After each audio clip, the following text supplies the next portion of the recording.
All right, hey everyone, welcome. Today we're going to be covering kind of the mechanics of breathing and how to breathe properly for efficiency, better sleep, everything. I know many of you are probably saying, like, why do I need to learn how to breathe? I've been doing it fine my entire life. Just over time, though, we develop bad practices, and that can lead to a whole bunch of other issues. So, they say our nose is meant for breathing and our mouth is meant for eating, but over time, a lot of people start breathing through the mouth only. And the reason why that's not very efficient is mouth breathing causes a lot of just shallow chest breathing. So I got a nice little glass of water here. But so imagine that this jar is your lungs, right? And so the blood tends to pool on the bottom third of your lungs. And so if you're just shallow chest breathing, the air and the oxygen being transferred from the air into your blood, into your, all your veins and everything.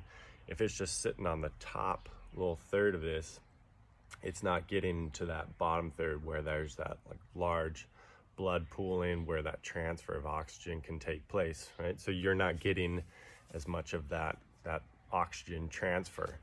That's why it's important to really using the nose and the diaphragm to kind of get that deep breath and push that air down into that bottom third of your lungs. So kind of if you guys have ever been to yoga, then you'll know they do a lot of belly breathing. So one practice is just kind of placing a hand on the upper chest, one on the belly, and just really start to practice the belly breathing.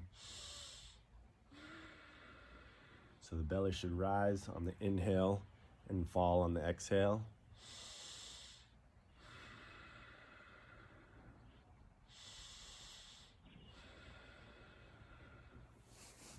Right. So that's one practice, and the thing with the diaphragm is it's a kind of football oblong shaped muscle that goes all the way around your rib cage into your back even. And so you don't want to just belly breathe, right? Because then you want to be able to expand the rib cage as well and just get that full 360. A lot of times you can even expand into your back. So one thing to kind of just practice that, place your hands right at the bottom of your rib cage and really practice breathing in through that nose, forcing the belly, and then forcing that rib cage. So it's going to be like a wave. So the belly's expanding, rib cage is expanding, and then the upper chest might expand a little bit. So it might be.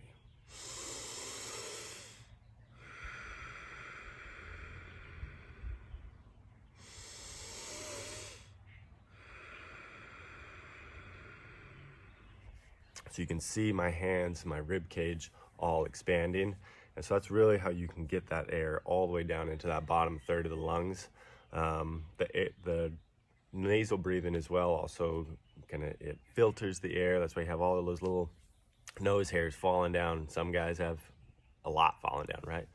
But that helps to filter the air. It helps to humidify the air, and just you can better control how much air is coming in and also how much air is going out. So if you're mouth breathing, that's a lot of the times people start over breathing.